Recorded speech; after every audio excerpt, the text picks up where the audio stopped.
राम राम भाई, कैसे हो सब।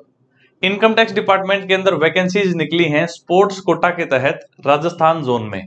जैसा आप लोगों को पता है, Yuzvendra Chahal income tax inspector लगे थे इसी तरीके से स्पोर्ट्स कोटा से दिल्ली जोन के अंदर। सो जो बच्चे इंटरेस्टेड हैं और एलिजिबल हैं उनके लिए बहुत बढ़िया मौका है, क्योंकि हर साल ये वैकेंसीज नहीं आती हैं। अगर आप एलिजिबल नहीं हो तो आपके नजर में अगर कोई बच्चा एलिजिबल है तो उस तक ये इन्फॉर्मेशन पहुंचाओ, जिससे किसी को बेनिफिट मिल सके। भाई सबसे पहले कहां से आप इसको अप्लाई कर सकते हो, लिंक आप लोगों को इस वीडियो की डिस्क्रिप्शन में मिल जाएगा। राजस्थान की इनकम टैक्स की जो वेबसाइट है वहां से। ठीक है, फटाफट देख लेते हैं क्या कुछ यहाँ पे कंडीशंस है। भाई सबसे पहले आप इंडियन होने चाहिए, उसके बाद कम से कम आपकी उम्र 18 हो, और इनकम टैक्स इंस्पेक्टर के लिए 30 से ज्यादा न हो, टीए और स्टेनो के लिए 27 से ज्यादा न हो, और एमटीएस के लिए 25 से ज्यादा न हो उम्र। ठीक है, उसके बाद मेन चीज जो आती है यहाँ पे, एजुकेशनल क्वालिफिकेशन भी चाहिए साथ साथ में। भाई इनकम टैक्स इंस्पेक्टर के लिए आपके पास कम से कम कोई एक डिग्री होनी चाहिए। टीए के लिए डिग्री के साथ साथ 8000 की डिप्रेशंस की टाइपिंग भी आपको आनी चाहिए, 1 घंटे में 8000 की डिप्रेशंस। ठीक है, और उसके बाद स्टेनोग्राफर के लिए आपके पास 12th होनी चाहिए, और उसके साथ साथ स्टेनोग्राफी का सर्टिफिकेट हो रिकॉग्नाइज इंस्टीट्यूशन से, जहां पे 50 वर्ड्स पर मिनट या फिर इंग्लिश के, या फिर 60 वर्ड्स पर मिनट हिंदी के। उसके बाद डिक्टेशन आपको आती हो 10 मिनट में इंग्लिश या हिंदी के at a speed of 80 words per minute. ठीक है, और the matter will have to be transcribed on computer. The transcription time will be 65 minutes for Hindi and 50 minutes for English. और भाई एमटीएस की बात करें तो भाई जस्ट 10वीं चाहिए और कुछ नहीं चाहिए। इसके साथ साथ स्पोर्ट्स में अब क्या क्या चाहिए उसके ऊपर बात कर लेते हैं। ठीक है, स्पोर्ट्स की एलिजिबिलिटी की बात करें तो भाई ये जो है डिसेंडिंग ऑर्डर में जो है इनकी प्रेफरेंस है, यानी कि अगर ये आपको 1 2 3 4 4 यहाँ पे प्रेफरेंस दे रखी है, प्रेफरेंस घटती जाएगी जैसे जैसे इसका ऑर्डर घट रहा है। यानी कि अगर आपके पास, अगर आपने स्टेट या कंट्री को रिप्रेजेंट किया है किसी नेशनल या इंटरनेशनल गेम्स में, तो उसके प्रायोरिटी सबसे ज्यादा होगी।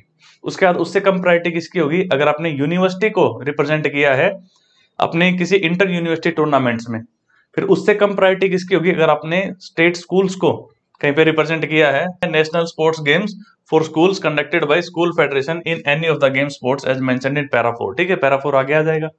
और लगभग 4th प्रायोरिटी पे कौन सी आएगी, आपने national awards in physical efficiency के अगर आप स्पोर्ट्स पर्सन रहे हो तो। ठीक है, अब देखो ओवरऑल जो है ना ये 100 मार्क्स का रहेगा। 100 मार्क्स में 70 नंबर आपके इस बात के होंगे कि आपके पास कौन सी सर्टिफिकेट है, और 30 नंबर होंगे ट्रायल के। ठीक है, तो 70 और 30 मिलके बनते हैं 100। तो 100 में अब जिसके ज्यादा नंबर बैठ रहे होंगे उस बच्चे के सिलेक्शन के ज्यादा चांसेस होंगे। ठीक है, बशर्ते वो अपने मेडिकल रिक्वायरमेंट्स को फुलफिल करे। भाई यहाँ पे कुछ स्पोर्ट्स गेम्स के नाम दिए हुए हैं कि भाई किस गेम से कितने बंदों को यहाँ पे उठाया जाएगा उसकी बात है, बट इसको चेंज कर सकते हैं ऊपर नीचे अगर किसी पर्टिकुलर स्पोर्ट्स से अगर उतने एलिजिबल कैंडिडेट्स ही न मिले तो। ठीक है, सो ज्यादा मैटर नहीं करता। इसके बाद भाई देखो इनकम टैक्स इंस्पेक्टर की वैकेंसीज है यहाँ पे 2, टैक्स असिस्टेंट की वैकेंसीज हैं 25, स्टेनोग्राफर ग्रेड 2 की वैकेंसी है 2, और एमटीएस की है 26। तो टोटल वैकेंसीज यहाँ पे निकल के आ रही है 55। ठीक है, तो 55 कैंडिडेट्स के लिए यहाँ पे अच्छा मौका है जो कि स्पोर्ट्स में अच्छा कर चुके हैं। उसके बाद भाई मार्क्स यहाँ पे बताए गए हैं। अगर भाई सबसे ज्यादा जो मैंने बता रहा हूँ ना 70 नंबर का होगा, 70 के 70 उस बच्चे को मिलेंगे अगर किसी ने मेडल वॉन किया हो। ठीक है, फर्स्ट पोजीशन आई हो भाई, रिप्रेजेंटेड कंट्री को रिप्रेजेंट करके ओलंपिक गेम्स या फिर वर्ल्ड कप या फिर वर्ल्ड चैंपियनशिप या फिर एशियन गेम्स के अंदर फर्स्ट पोजीशन आई है तो 70, सेकंड में 67, थर्ड में 64, और कोई पोजीशन आई है तो 61।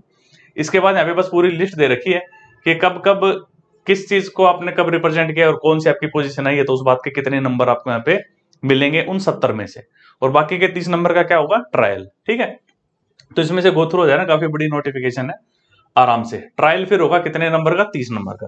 30 नंबर का ट्रायल होगा, और ट्रायल जो कंडक्ट करवाएंगे उसमें से कम 2 जो है एनआईएस क्वालिफाइड कोचेज होंगे।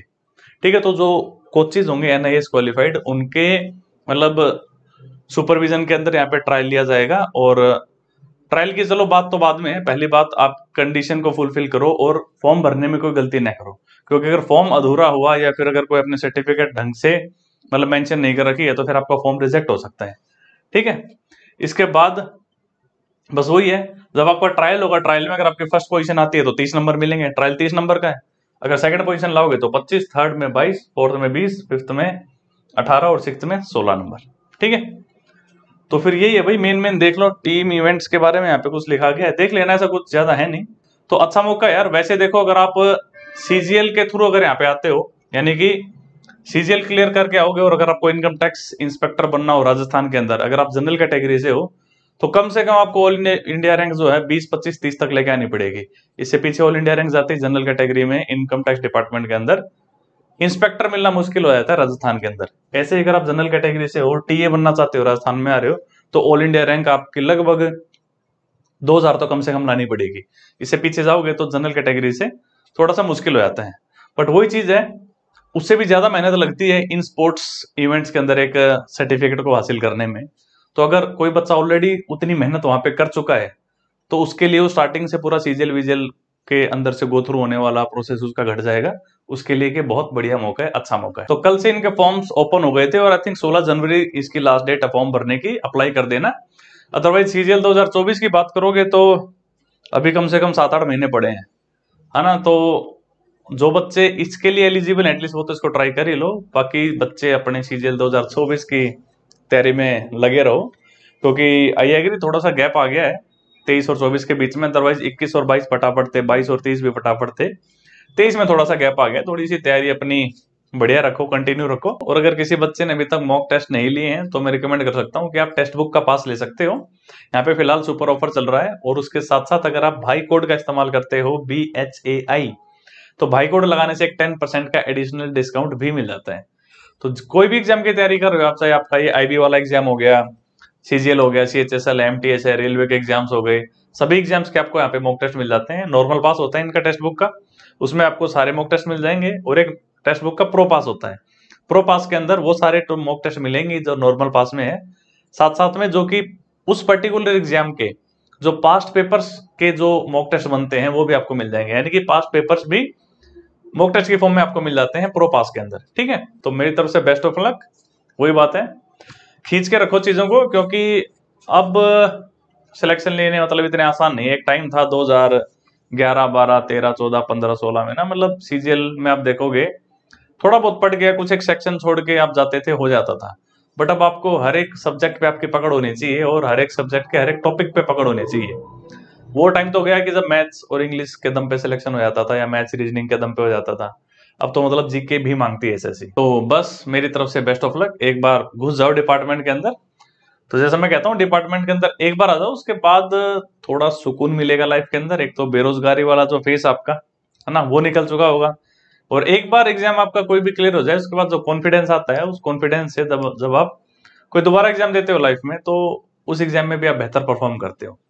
ठीक है, और जैसे मैंने बताया इसके बारे में देखो, वैसे बहुत कम बच्चे जो है यहाँ पे एलिजिबल होंगे, बट जितने भी हैं वो इसको डेफिनेटली भर देना, ट्राई करो। और अगर आप एलिजिबल नहीं हो, आपका कोई साथी, कोई भाई, कोई रिश्तेदार, कोई कजन एलिजिबल है तो उसको बता देना। ठीक है। अच्छा, एक बात यहाँ पे ये भी थी कि जो भी पर्टिकुलर आपके पास सर्टिफिकेट हो ना, वो 3 साल से पुराना नहीं होना चाहिए। तो इस बात का थोड़ा सा ध्यान रखना, पुराने सर्टिफिकेट नहीं चलेंगे, लास्ट 3 ईयर्स के अंदर अंदर का जो है सर्टिफिकेट यहाँ पे होना चाहिए।